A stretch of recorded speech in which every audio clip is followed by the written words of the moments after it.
Барлығына сәлем. Бүгін қызылшамен және руккола және апельсинмен жасалатын 5 минутта дайындалатын салат жасайтын боламыз. Менің каналыма тіркеліп, видеоның соңына дейін қараңыздар. Менің каналымда бұдан да басқа салаттар бар. Біздің көк шөптер салат жасалған уақытта біраз уақыт сақталуы үшін осылай суды жасап аламыз. Яғни пропорциясы 1:22, 1 қасық уксус салсаңыз 22 қасық су құясыз. Соның үстіне көк шөптерімізді салып қоямыз.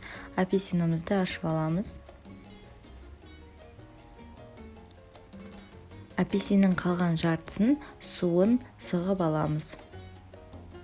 Яғни осы суға біз соус жасаймыз. Үстіне апельсин цедрасын, алма уксусынан 2 қасық, сұйық майдан 3 қасық және 1 қасық бал, тұз, бұрыш салып араластырып бір шетке қойып қоямыз.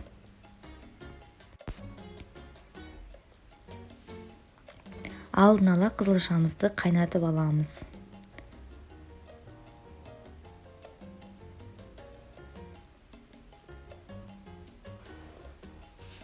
Кесілген қызылшаның үстіне соусымызды құйып араластырамыз. Міне енді салатты дастарханға қоя берсек болады. Ең алдымен астына рукколаны қоямыз. Одан кейін қызылшаны. Осы қызылшадан қалған соусқа қалған рукколаны салып араластырып аламыз. Одан кейін оны үстіне қоямыз. Апельсиндермен әсемдейміз. Сүзбелі ірімшікпен үстіне қоямыз. Фетакса сырын да қойсаңыз болады. Ең үстіне грецкий жаңғақтарын қойсаңыздар өте әдемі салат болады. Міндетті түрде жасап көріңіздер. Тез әрі жылдам жасалады.